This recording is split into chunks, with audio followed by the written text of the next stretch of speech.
Bonjour et bienvenue dans la quotidienne de School TV, l'émission qui vous raconte l'école au quotidien. Au sommaire, aujourd'hui, c'est la journée internationale de l'éducation. Toute la chaîne est d'ailleurs en édition spéciale ce jour. Et à cette occasion, nous, dans la quotidienne, on va lire ensemble le numéro de janvier des cahiers pédagogiques. Il est consacré à la façon dont les enseignants peuvent aider les élèves par l'observation et par l'écoute, et on va en parler avec Grégory Delboé, l'invité du Grand Oral. L'Anti-Sèche de Brandon Noiret. L'Anti-Sèche, vous le savez, c'est la façon dont l'actualité résonne dans les programmes actu, bande dessinée, programme d'histoire, avec la parution de Bobigny 1972. C'est autour du procès, d'un des procès qui a ouvert la voie à la légalisation de l'avortement. L'heure de la récré, toujours avec Brandon, sortie ciné en ce mercredi pour aller voir Nicky Larson, City Hunter, Angel Dust. Et puis rendez-vous enfin avec les années collège. La chronique d'Amélie Paris, notre professeur documentaliste, a observé dans son CDI les effets d'un grand rituel des adolescents, plutôt des adolescentes d'ailleurs, le maquillage. La quotidienne de School TV, c'est maintenant, c'est parti, Grand Oral. Pour apprendre le latin à John, il faut connaître le latin et il faut connaître John. Adage bien connu des pédagogues. Tiens, on se demandera au passage qui en est l'auteur. Reste à savoir comment connaître John, et qui est John d'ailleurs. Le nouveau numéro des cahiers pédagogiques suggère pour cela d'apprendre à observer et écouter les élèves. Un très riche dossier est consacré à cette question qui n'a rien d'évident. Il a été coordonné par Éric Saillot et Grégory Delboé, qui est notre invité. Bonjour. Bonjour. On va spoiler tout de suite. Merci mille fois d'être avec nous aujourd'hui. Vous auriez pu être ailleurs, et c'est pour ça que vous avez des petites lunettes. C'est un plaisir. En hommage, clin d'œil. Oui, c'est un clin d'œil. Et plus qu'un clin d'œil, c'est un hommage. Et un ami que j'ai perdu trop tôt. Trop tôt, et qui collectionnait des lunettes comme ça. Merci donc d'être avec nous en cette journée internationale de l'éducation. L'enjeu du dossier, vous expliquez, c'est qu'il s'agit de passer de voir et entendre à observer et écouter. Oui. Et c'est pas quelque chose de naturel nécessairement de comprendre cette distinction. Voir, entendre, je pense qu'on le fait tous naturellement avec nos sens, deux sens qu'on privilégie toute la journée. Mais dès lors qu'on veut basculer sur observer et écouter, finalement, on bascule sur le point de vue, on bascule sur le cadre de référence et on finit par s'installer un petit peu chez l'autre, dans sa tête, mais aussi dans ce qu'il ressent. Et ça change tout. Alors, je suis enseignante ou enseignant, je suis devant une classe, 25 élèves, 30 élèves parfois. Tout ce que vous racontez dans le dossier, qui va effectivement apprendre à regarder de manière active, au fond, à observer, ça prend beaucoup de temps. Est-ce qu'ils ont du temps, les enseignants, à consacrer, à faire autre chose qu'à faire cours, j'allais dire ? Mais c'est un nœud, effectivement. Puis enseignant, c'est un métier aussi. Donc il faut développer des outils, il faut développer des techniques, parfois aussi des quêtes d'analyse pour réussir à composer avec le temps qui est contraint particulièrement peut-être plus pour nos collègues du second degré, qui ont une forme scolaire quand même très fermée, et peut-être un peu plus ouverte pour nos collègues du premier degré. Parce qu'ils ont l'élève toute la semaine, alors, sauf quand c'est des temps partagés. Parfois, dans le premier degré, en plus, il arrive qu'il y ait une deuxième paire d'yeux qui rentre dans la salle. Ça, vous en parlez aussi, ça peut aider beaucoup d'avoir un tiers qui vient nous aider à observer. Oui, on a des collègues qui nous parlent de l'observation croisée, par exemple, et qui, alors croisée évidemment avec un collègue qui peut être un deuxième enseignant, un AESH, une ATSEM à l'école primaire, mais ça peut être aussi quelqu'un de la communauté éducative qui vient apporter son regard sur l'enfant. Et ce qui est intéressant, c'est que ce regard dont on parle là, il devient observé, écouté dans la mesure où on se met à multiplier les contextes. Et c'est parce qu'on multiplie les contextes et qu'on arrive à comprendre quelque chose. C'est ça, c'est cette histoire du cube, vous savez, qu'on voit d'un côté et finalement on le voit, le cube, mais on finit par l'observer véritablement quand on le regarde de tous les côtés. Alors ce que je n'ai pas encore précisé, mais à maxima culpa, j'ai essayé de le faire avec la citation introductive sur le latin et John, mais c'est qu'évidemment le but de tout ça, c'est de comprendre comment les élèves apprennent, et c'est le cas échéant de comprendre où sont les blocages pour les aider à résoudre ces blocages. Et pour cela, donc on va les observer, on va raconter tout à l'heure les dispositifs qui permettent cette observation. Les écouter aussi, ça veut dire parler moins. C'est pas évident pour des profs. Mais c'est pas évident, mais c'est nécessaire si on veut véritablement observer et écouter. Parce que comprendre le fonctionnement d'un élève, c'est s'installer dans sa tête et voir par où ils cheminent. Or, bien qu'on prépare consciencieusement notre classe, les cheminements sont variés, et on est toujours surpris au creux de la classe. Et c'est pour ça qu'Éric Saillot parle de s'ajuster, parce que les ajustements, au-delà des préparations, au-delà des adaptations qui peuvent être à un moment, peuvent nous paraître pertinentes et bien préparées, bien ficelées, les ajustements, ils demandent d'être là pour faire ces micro-gestes dont on parle. Alors on jargonne un petit peu quand on dit tout ça, mais je pense que tout le monde peut comprendre pourquoi il y a du micro là-dedans, parce qu'on fait ces petits réglages nécessaires pour que la classe à la fois chemine là où elle veut aller et que nous, on aille quand même vers ce qu'on a à développer, à faire apprendre.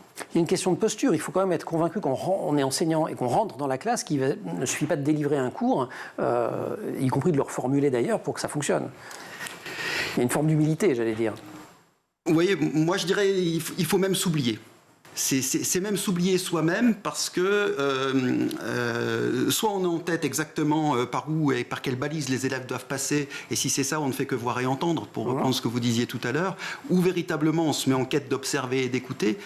Et en même temps, j'ai envie de vous dire, quand on en a 26 dans la classe, on ne peut pas laisser tout le monde cheminer là où il veut. Et c'est pour ça que c'est un métier. Et c'est pour ça qu'il y a des scènes, comme dit Dominique Bucheton, qui permettent justement de multiplier les possibles dans les configurations de la classe. Alors, on va rentrer dans les détails après. J'ai conscience du fait qu'on a été un poil abstrait en cette première partie d'émission, mais c'était important parce que cette affaire de la disponibilité, de la posture, du temps, ça traverse absolument tous les dispositifs qu'on va décrire. Il y en a un d'entre eux que vous avez conçu vous-même, c'était le sujet de votre thèse. Je vais vous poser la question, mais si vous voulez bien, on prend une petite respiration avec Brandon l'anti-sèche. Brandon, bonjour. Bonjour Emmanuel. Anti-sèche, aujourd'hui lié à une actualité éditoriale, l'apparition d'une bande dessinée chez Glénade, Bobigny 1972. Elle revient sur le procès historique qui a ouvert la voie à la légalisation de l'avortement. Un roman graphique signé Marie Bardiot-Vaillante et Carole Morel pour les dessins absolument magnifiques et épurés. Il n'y a qu'à voir juste cette première couverture avec Gisèle Halimi qui a marqué l'histoire de ce procès retentissant, qui a marqué l'histoire sociopolitique et judiciaire de la France, qui retrace l'histoire d'une femme. Elle s'appelle Marie-Claire Chevalier. Elle a 16 ans en 1971 lorsqu'elle est violée par un camarade de son lycée. Elle tombe enceinte, elle avorte et ce camarade porte plainte contre cette jeune femme. À l'époque, le viol n'est pas considéré comme un crime. Elle se retrouve devant les enquêteurs, puis en procès devant un tribunal. Il porte plainte parce qu'il dénonce le fait qu'elle a avorté, c'est ça ? Effectivement, exactement. Elle a été jetée en pâture à la police par son propre agresseur. Le procès s'ouvre à Bobigny en 1972, un an après la publication dans le Nouvel Observateur d'un manifeste signé par 343 femmes connues qui reconnaissent avoir eu recours à l'avortement. Parmi elles, on a Gisèle Halimi, bien sûr, Brigitte Fontaine, Catherine Deneuve ou encore Marguerite Duras. Pour ce procès, 5 femmes sont jugées, dont Marie-Claire Chevalier que vous avez citée, sa mère également pour complicité d'avortement, et donc c'est Gisèle Halimi qui porte la défense et qui fait appel à beaucoup de femmes également pour témoigner à la barre. De nombreuses femmes viennent témoigner à la barre, notamment Delphine Seyrig, Simone de Beauvoir ou encore Jane Birkin. Des hommes célèbres aussi, on a Michel Rocard ou encore le prix Nobel de médecine Jacques Menot. Le tribunal se transforme en procès retentissant contre cette loi de 1920 qui interdit l'avortement. À l'époque, on estime à 300 000 le nombre d'avortements clandestins en France. Après plusieurs semaines de procès, la jeune Marie-Claire est relaxée. La mère et l'avorteuse sont condamnées à des peines minimales avec sursis. Et l'impact de la décision des juges est considérable. La route vers la légalisation de l'IVG ne s'arrêtera plus avec l'adoption de la loi Veil en 1975. Même si 50 ans plus tard, encore dans de nombreux pays, notamment en Europe, ce droit reste extrêmement fragile. Et aux États-Unis, je crois que la BD, elle se referme là où commence le biopic sur Simone Veil. Exactement. C'est-à-dire le discours à l'Assemblée nationale. Tout à fait. 26 novembre 1974, dernière page, on voit l'image de Simone Veil. Il est assez original ce roman graphique parce que justement on s'intéresse au procès qui est beaucoup moins exposé, beaucoup moins célèbre. Le petit point négatif, c'est qu'il n'y a pas de contextualisation. Directement, on entre dans ce procès. Vous qui n'êtes passionné d'histoire, vous situez tout. Oui, mais le problème, c'est qu'un non-averti va avoir du mal à cibler notamment les grandes luttes féminines depuis le début du XXe siècle et antérieures aussi à ce procès. Ça manque énormément. Dès le début, on on débarque avec l'arrestation de cette femme. C'est bien pour un public averti, pour les jeunes, il faudra sans doute un autre livre pour comprendre plus cet événement. Ou un bon cours d'histoire fait par un bon prof d'histoire. Exactement. Ça fonctionne, ça aussi. Complémentaire. Et c'est pas un livre documentaire, c'est un livre plutôt, il y a une partie fictionnelle pour mieux comprendre justement l'enjeu. C'est l'objectif de ces deux femmes. Ça vient de sortir ce 10 janvier chez Glénat et c'est passionnant et c'est important. Bobigny, 1972, 192 pages. Merci beaucoup Brandon, on se retrouve pour la récré. Avec plaisir. Grégory Delboët. Pardon aux plus fidèles d'entre vous, c'est un texte que j'ai cité assez récemment, mais il a encore sa place aujourd'hui, alors je vais vous le reciter. C'est un bref roman superbement écrit qui est sorti chez POL en 2004 sous le titre Classe. Son autrice, Blandine Keller, raconte une heure de cours pendant laquelle elle donne un devoir aux élèves. Donc on pourrait croire que cette heure va être complètement vide pour elle puisqu'elle se contente de surveiller, mais en fait, elle est habitée de mille et une observations, remarques, interrogations sur la meilleure façon d'accompagner les élèves. Et j'y ai fortement pensé en lisant les articles du dossier que les cahiers pédagogiques consacrent à ce thème, observer et écouter les élèves, Grégory, parce que on a tout ce qui peut se passer dans la tête d'un enseignant pendant qu'on a l'impression qu'il ne se passe rien. Alors on va maintenant donner des exemples, parce que c'est bien beau, observer et écouter, mais il y a des techniques, j'allais presque dire, alors même si vous faites très attention en disant que les gestes pédagogiques, c'est pas forcément reproduit, il n'y a pas de truc en fait, mais il y a des dispositifs qu'on peut essayer de mettre en œuvre. Alors il y en a un que j'aime beaucoup, c'est le travail sur ce qu'on appelle les traces intermédiaires, le brouillon en bon français. Oui, c'est une collègue qui se retrouve un peu coincée quand elle analyse le produit, le résultat de ce que propose l'élève. On pourrait faire une photo et se dire, voilà ce qu'il fait, et on est parfois décontenancé face à leurs propositions. Et donc, il faut bien interpréter, et la collègue dit qu'elle est dans l'impasse, elle ne comprend pas. Alors, elle engage plutôt les élèves dans un écrit intermédiaire, une trace intermédiaire, comme elle le dit, et là, ça s'éclaire pour elle. Et ça s'éclaire aussi pour les élèves. Et c'est ça qui est intéressant dans l'observer. On voit où naît l'erreur, en fait. On comprend effectivement comment l'élève a cheminé le processus, pour utiliser un gros mot que les pédagogues utilisent beaucoup. Et moi, j'aime bien dire que cette collègue passe d'une logique de rendement, de production, à une logique plutôt de cheminement et de compréhension du processus. Et alors, l'exemple qui est donné sur le français, mais ça marche avec les maths aussi. Un autre exemple, c'est pareil. Oui, on prend le brouillon et on peut repérer où est allée se nicher l'erreur de raisonnement, ou de calcul d'ailleurs, qui a amené à un résultat incorrect. Oui, mais d'ailleurs, la collègue ne se prive pas et ne se priverait pas des nombreux articles des cahiers qui vont associer l'observation et l'écoute. C'est-à-dire que les traces intermédiaires, c'est intéressant, mais passer par des entretiens individuels ou en petits groupes. Alors justement, l'entretien d'explicitation, là on convoque l'élève et on va l'interroger. Mais à aucun moment, elle insiste beaucoup, il faut lui demander pourquoi tu as fait telle ou telle chose. Bon, il y a une façon de conduire cet entretien pour comprendre. Oui, parce que le pourquoi emmène l'élève vers des cheminements qui lui échappent souvent. Alors que quand on lui demande ce qu'il fait quand il le fait... Comment il le fait en fait? La question comment c'est comment. Et qu'est-ce que tu fais quand tu fais ça nous permet de rentrer dans ce qu'on appelle l'activité de l'élève. C'est-à-dire qu'on peut proposer, j'écoutais votre collaboratrice tout à l'heure, proposer des idées pour les parents, et donc on peut avoir ce qu'elle appelait des exercices, qu'on appellera aussi des situations, mais à un moment, qu'est-ce qu'il fait quand il le fait? Et quand on lui demande de se plonger dans sa propre activité et de la décrire, il finit par se découvrir lui-même. Et c'est ça qui est intéressant. Autre façon de l'inviter à faire ce chemin, la réécriture questionnée. Ça, j'ai trouvé ça très très marrant. On a un devoir et au lieu de dire là j'y comprends rien ou de barrer en disant maladroit ou je ne sais quoi, l'enseignante pose des post-it avec des questions. C'est ça. C'est l'idée de Thomas Picard, c'est de dire soit on est dans une relation très normative aux élèves et puis on va leur faire comprendre, qu'on le veuille ou non, qu'on attend d'eux quelque chose de très précis. Je vais faire basculer ma posture, je vais lui mettre des post-it, puis les post-it on peut les enlever après. Ça c'est intéressant parce que ça veut dire que je récupère ma production et sur ce dialogue qui s'installe avec l'élève, on est à la fois dans observer et dans écouter sur cet article-là. Il installe des post-it en leur posant des questions, en demandant des précisions. De qui tu parles, finalement. Tu dis qu'un tel fait ça à tel moment, pourquoi tu dis que c'est une bonne nouvelle, alors que moi ça m'a l'air d'être une mauvaise nouvelle, etc. Ça. Et l'élève prend ou ne prend pas. Il reste auteur de ça. Et ce qui est montré, c'est qu'à la fin, ça lui fait faire des progrès, et notamment parce qu'il écrit d'un coup pour quelque chose, pour quelqu'un, et pas dans le vide. C'est plus un exercice scolaire qu'on fait in abstracto. Bah oui, c'est sûrement ça d'ailleurs la différence entre voir, entendre et observer, écouter. C'est que voir, entendre, on est sur du one-shot. C'est ça. Hein, on est sur le produit. Alors que vous parlez de progrès, et qui dit progrès dit un avant, un après. Il s'est passé quelque chose entre avant et après. Et le mieux, c'est de garder les traces d'ailleurs. Hein, avant les post-it, et puis après les post-it. Et si les enseignants veulent non seulement observer, écouter, mais mettre en valeur à la fois le travail de l'élève, mais leur propre travail, je pense que c'est le meilleur moyen d'évaluer. Vous avez fait un doctorat, où vous Oui. parlez du MAP. C'est ça le MAP, hein, Oui. si je montre la bonne page. Regardez, Oui, le alors schéma ça, qui est là. Voilà, vous n'arrivez pas à bien voir le schéma, c'est normal. Vous achetez les cahiers pédago, vous le lisez. Oui, alors MAP, c'est un acronyme, un modèle d'analyse du parcours d'expérience. C'est ça. C'est toujours cette logique de cheminement. C'est essayer de comprendre comment des élèves vont aborder une tâche ou une pratique. Et moi, ce qui m'a intéressé, ce qui m'a même assez obsédé, et d'ailleurs je vais continuer parce qu'on va lancer un numéro, mais je ne peux pas vous en dire plus, on fait le lancement demain matin en comité de rédaction, mais ce qui m'intéresse fortement, c'est la mobilisation des élèves, leur démobilisation, voire leur remobilisation. D'ailleurs, Ce qu'on appelle la concentration ou l'attention en langage de tous les jours, non? pas vraiment, Pas tout non. à fait. Non, c'est plutôt une origine ou un Ouais. effet, mais en tout cas, ça peut être un indicateur de C'est ça. mobilisation. Ouais. Ça va plus loin, la mobilisation. Voilà. Quelqu'un d'ailleurs de mobilisé va plutôt se concentrer qu'être attentif. Être attentif, on est très ouvert, vous voyez. On va prendre tout ce qui se passe. Si je regarde cette pièce, il y a des écrans. Ouais, alors vous êtes qu'on là, se me concentre, il y a un effet laser. On se concentre, voilà, exactement. On fait un focus. On retrouve Grégory Delboé juste après la récré, parce que c'est un bon moment aussi pour observer, écouter les élèves, peut-être les récrés, j'en sais rien. moi. Exactement. Ouais. Allez, on va observer, écouter Brandon Warrett.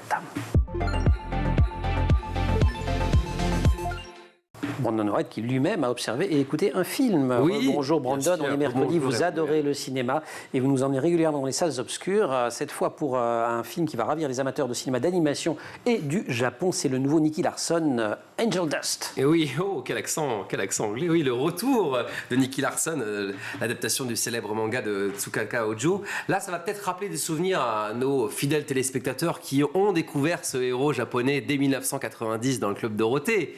Et oui, il est de retour. Alors, ce n'est pas un second volet de Philippe Lachaud qui avait adapté en 2019 Nicky Larson. Là, c'est un nouveau film d'animation qui met en scène les célèbres voleuses, les Cat's Eye, qui sont là avec toujours Nicky Larson et Laura au programme.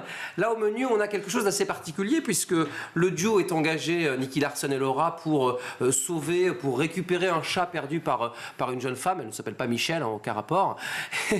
Et là, le problème, c'est que vous avez les Cat's Eye qui sont également présentes pour retrouver ce chat. Le lieutenant de police qui arrive va chambouler un peu cette histoire puisque on parle d'une nouvelle arme, vous en parliez, l'Angel Dust, qui va transformer les hommes en surhommes.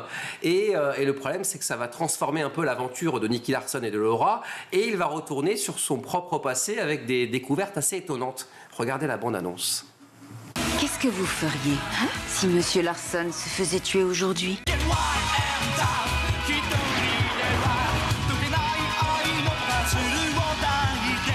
Comment est-il possible que ce soit ça, votre plus grand chef-d'œuvre? Tant qu'on respire, notre passé finit par nous rattraper.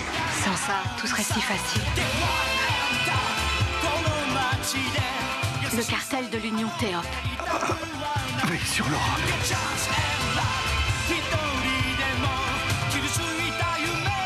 Ne t'approche pas, Laura! Nicky Larson, beau film, Brandon, par rapport à la version dessin animé, par Oui, exemple. très beau film. Franchement, 30 ans après, La la magie, version animée, on a vraiment la magie qui revient. Il respecte les codes de l'univers originel. On a les courses-poursuites explosives, le comique grivois typiquement japonais. Ça, on adore, justement. On regardait aussi Nicky Larson pour ça. Et pour les plus nostalgiques, et là, c'est ça, le côté très positif du retour, c'est qu'on a toujours les voix emblématiques depuis le Club Dorothée. Vincent Rompion et Anne Rondeleux sont toujours là pour doubler Nicky Larson et Laura. Voilà, que vous soyez un fan depuis les années 90 ou un néophyte de la culture japonaise et du film d'animation, voilà. Est-ce qu'on va retrouver le chat de la mère Michel? Rendez-vous dans les salles obscures depuis ce jour, voilà, ce mercredi, pour découvrir les aventures de Nicky Larson. L'humour grivois bien français de Brandon Warrett. Merci Et beaucoup, d'Emmanuel. grand oral. Des Non, c'est vous qui l'avez faite, celle-là, Grégory.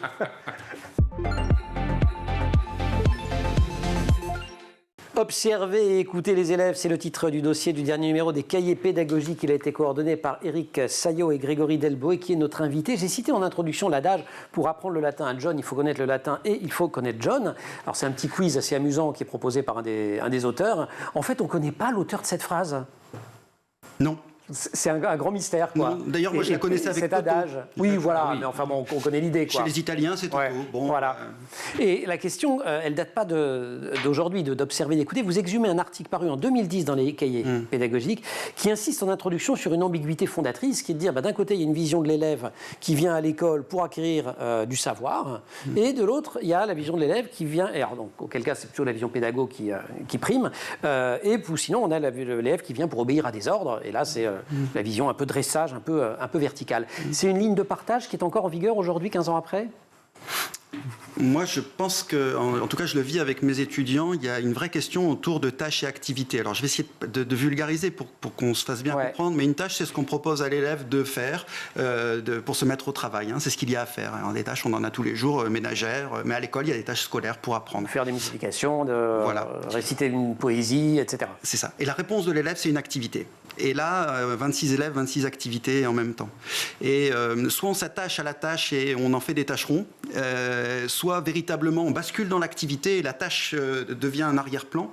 Et c'est l'activité qui va primer, c'est là qu'on observe et qu'on écoute, c'est là qu'on essaye de comprendre l'élève. Et c'est ce que fait Olivier Molini, en tout cas c'est ce qui nous invite à faire. L'auteur de cet article. L'auteur de cet article, excellent Olivier Molini, qui nous propose ou plutôt qui propose à l'élève de poser des questions sur la consigne. Plutôt que l'élève soit un réceptacle et subisse la consigne, il en devient lui-même un acteur. C'est à lui aussi de prendre sa part de responsabilité. C'est ce que font mes collègues suisses, par exemple, dans leur article, autour d'un outil qu'elles appellent la fleur. Je trouve excellent, où elles proposent un partage de responsabilité autour d'une fleur, justement, où chaque pétale, selon la couleur, c'est la responsabilité du prof ou c'est la responsabilité de l'élève. Et ça, je trouve ça vraiment intéressant de l'institutionnaliser. Mais vous le savez, Grégory, quand on commence à dire il faut donner un peu la parole aux élèves, laisser une responsabilité à l'élève, aujourd'hui, il y a un débat qui monte, qui est assez fort d'ailleurs actuellement, qui est nourri politiquement d'ailleurs, y compris par des discours du président de la République, autour de l'autorité, en disant le prof va perdre son autorité. Vous pensez que non ? Mais de perdre son autorité, ça voudrait dire qu'on ne l'autorise à rien. Or, avoir de l'autorité, c'est autoriser. Et donc, c'est donner à un moment la responsabilité à l'élève d'assumer un certain nombre de choses. Quand on nous propose du théâtre pour les élèves, c'est intéressant, mais comment on va faire le théâtre ? Est-ce que le théâtre, c'est quelque chose que les élèves vont devoir appliquer ? Et donc ils vont devoir réciter leur rôle, ou est-ce que véritablement ils vont devoir s'emparer d'un rôle et véritablement incarner un personnage et avoir une part d'interprétation personnelle et qu'on les fasse réfléchir à cette part d'interprétation? Ça, c'est ce qui me paraît vraiment intéressant, et pour ça, il faudra observer et écouter les élèves. Impliquer les élèves dans un questionnement sur la façon dont ils apprennent, c'est les forcer à faire l'effort suprême de s'interroger, est-il écrit dans l'article. Et donc, au fond, c'est exactement ce qu'on cherche quand on fait preuve d'autorité très verticale, sauf que là, on l'obtient, c'est ça? Oui, enfin, moi, personnellement, on parlait du MAP tout à l'heure, je pense que les élèves doivent s'interroger et se retrouver dans des logiques de tâtonnement, ce que certains décrivent de façon caricaturale comme l'élève qui doit construire son savoir, vous savez, on décrit un peu ça, et de l'autre côté, l'idée que tout devrait être descendant, et dans le MAP, moi je montre justement tout l'intérêt qu'il y a à articuler les dispositifs. Et c'est jamais tout l'un ou tout l'autre. C'est jamais tout l'un ou tout l'autre, effectivement. S'il y a un conseil qui vaut en général, il tient à la posture des enseignantes ou des enseignants, et on le retrouve dans une citation de Charles Gardou. Il faut que l'élève se sente exister. Cela passe, je le cite, par le plus petit signe de considération, le moindre soupçon d'estime, les petits, rien du tout. Cette question de la posture, cette question, alors là, pour le coup, du regard, qui n'est pas forcément un regard qui observe, mais qui est un regard qui considère, ça s'apprend. C'est des choses dont vous parlez à l'INSPE, puisque vous êtes formateur d'enseignants à Douai. Mais Charles Gardou, c'est un spécialiste de l'inclusion pour moi. C'est une figure de l'inclusion et il le dit tellement bien. Et effectivement, nous, à l'INSPE, ce qu'on essaye, c'est essayer de faire passer nos étudiants d'une observation, d'une écoute intuitive. Et ça, on l'a tous. On sait tous observer, écouter intuitivement et interpréter ce qui se passe, à une observation et une écoute professionnalisée. Et il ne vous échappera pas que le titre de ce dossier, c'est Observer, écouter les élèves. Donc, on peut devenir un spécialiste de l'observation et de l'écoute dans plein de métiers de l'humain, dans lesquels on doit apprendre ça et se former à ça. Mais nous, c'est les élèves. Et donc, derrière, il y a des cadres d'analyse pour essayer justement de se mettre à distance de soi et puis être dans une spontanéité, vous voyez, qui souvent nous enlise parce qu'on se prend soi-même comme cadre de référence. C'est le numéro 590 des cahiers pédagogiques. Brandon, merci. Vous allez céder la place à Amélie Paris, qui elle aussi observe et écoute les élèves dans son CDI au collège Maurice Utrio à Paris, dans le 18e. Là, elle les a observés, surtout les filles, pour regarder la façon dont elles se maquillent. Les années collège, c'est notre rendez-vous hebdomadaire avec Amélie Paris. Amélie, bonjour. Bonjour. Professeur documentaliste au Collège Maurice Utrio. Je viens de le dire, vous nous parlez des ados régulièrement. Aujourd'hui, on va parler des adolescentes. On vient de parler d'observer, écouter les élèves. Là, vous les observez et vous avez observé la façon dont elles se maquillent. Oui. C'est plutôt les filles. Plutôt les filles, oui. Alors, c'est un sujet qui est très important pour elles. Alors, parfois, c'est plus préoccupant pour les parents. Alors, au collège, on voit vraiment cette transition, ce moment où le maquillage jeu devient maquillage dans le monde réel. Et ce passage a souvent lieu vers la fameuse classe de 4e. Alors, en 6e, les filles ont encore un côté un peu enfant. Et puis en 3e, quand elles quittent le collège, c'est avec du gloss sur les lèvres et de l'eyeliner sur les yeux. Alors, c'est un passage qui n'est pas toujours facile à gérer pour les parents qui voient leur petite fille, évidemment, devenir adolescente et qui s'acharnent à leur répéter que le maquillage, c'est dangereux pour la santé, ça abîme la peau et ça abîme la planète. Malgré ces recommandations... Et pourtant... Voilà, malgré ça, plus de la moitié des ados se maquillent à partir de l'âge de 14 ans. Elles disent souvent que le maquillage leur donne confiance en elles, leur permet de s'affirmer, mais aussi de révéler leur personnalité. Alors, à Maurice Utrio, qu'est-ce qu'elles mettent dans votre collège? Alors, d'après une mini-enquête que j'ai menée donc au CDI, elles sont 14% à se maquiller tous les jours pour les élèves de 4e et de 3e. Alors, elles utilisent une base de maquillage, un correcteur pour dissimuler les cernes, mais surtout les boutons. C'est leur produit préféré. Un bronzer pour avoir bonne mine, un blush, un highlighter et un fixateur pour que tout ça la tienne. Alors, au départ, elles veulent que ça se voit, mais quand même pas trop. Qui est-ce qui leur apprend à faire tout ça? Les réseaux sociaux, pullule de comptes absolument formidables. Il y en a un qu'on connaît très bien dans cette maison, puis sinon il y a les parents, les grands-parents, les sœurs. Oui, parce que le maquillage, c'est quand même tout un art. C'est pour ça que je préfère d'ailleurs le terme de make-up artist pour le maquilleur ou la maquilleuse. Alors, pour ne pas avoir la main trop lourde et éviter les erreurs de débutantes comme un fond de teint mal posé ou un eyeliner dissymétrique, les ados font confiance donc aux influenceuses beauté. Donc, parmi elles, elles aiment Marie, beauté ou Rose, Lucie. Elles aiment aussi les tutos simples de Miss You Makeup avec des produits pas chers. Plus artistiques et avec des contenus très pédagogiques, elles citent souvent Marion Caméléon, sans oublier le compte TikTok de cette passionnée de beauté, Marine Plantec, notre productrice préférée. Alors là, c'est formidable pour les effets spéciaux et les événements. Extraordinaire, on le suit au quotidien ici sur School TV. Le maquillage, c'est pas nouveau, c'est une longue histoire. Les Égyptiens se maquillaient. Oui, alors les maquillaient leurs morts d'ailleurs. Oui, les hommes et les femmes se maquillaient. Alors d'abord pour leur santé, le climat aride et sablonneux attaquait leur peau et les yeux, donc ils utilisent du kohl qui faisait une petite membrane de protection. Au-delà de ça, le maquillage était aussi un geste esthétique pour se faire des yeux de chat. Mais cette vision du maquillage... C'est un animal sacré, c'est pour ça. Oui. Mais cette vision du maquillage n'a pas traversé la Méditerranée parce que pour Platon, c'était une activité perverse et trompeuse. Les femmes étaient jugées à leur façon de se maquiller et celles qui mettaient du maquillage étaient les courtisanes et les célibataires qui voulaient attirer le regard.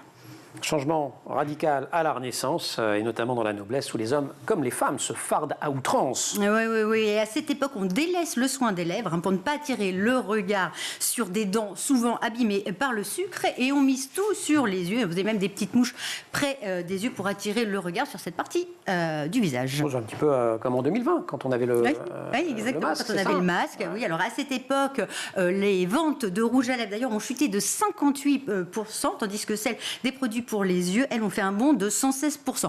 Mais finalement, au collège, les adolescentes quand même utilisent pas beaucoup le rouge à lèvres, ça vient beaucoup plus tard. Elles préfèrent des glosses, juste pour faire briller les lèvres, parce que le maquillage doit évidemment rester discret aux yeux des autres ados et aussi aux yeux de leurs parents. Oui, confère cette petite remarque que vous rappeliez en début de chronique. Merci beaucoup, Merci. chère Amélie. Je vous offre ce numéro des cahiers pédagogiques. Vous pouvez largement faire circuler auprès des enseignantes et des enseignants de Maurice Utrio. Je le redis, il y a beaucoup d'exemples qui viennent de l'école primaire et des exemples pour le secondaire. Ça se décline facilement, Grégory, vous nous le disiez, pour le secondaire. Ah oui, je pense que quasiment, c'est un sujet éminemment pédagogique, très transversal. Et tout le monde peut s'en emparer. Voilà, on peut exporter quasiment tout ce que proposent les collègues dans tous les niveaux de classe. Avec un truc, on n'a pas eu le temps d'en parler, mais que j'ai beaucoup aimé, un papier sur l'EPS et sur le plaisir et le fait d'observer le plaisir que peuvent prendre des élèves à faire des choses, à apprendre, et ça vaut aussi dans d'autres disciplines. Merci beaucoup. Merci. Merci. Amélie, merci beaucoup. Grégory, merci beaucoup Merci au maquillage à Laure Audemont, qui réussit les contourings de manière remarquable, non? Ah, sans elle. Hein, sans elle. C'est ça qui a été fait, un Il faudra contouring. faire appel à Aristote après Platon qui disait que le désir est l'unique force motrice. C'est lui qui nous a amené peut-être l'idée qu'on pouvait éventuellement se maquiller. Et ben voilà, on ne sait pas qui voulait, on ne sait pas qui est John, mais on a Aristote en fin d'émission. Merci aussi en régie à Marine Plantec et vous allez sur son compte TikTok pour le maquillage, qui est en régie aujourd'hui. Marine avec au son Thibaut Goury-Lafont et Angèle Jean-Girard à la réalisation. Vous restez sur School TV, vous nous retrouvez nous en permanence sur Internet et sur ces fameux réseaux sociaux.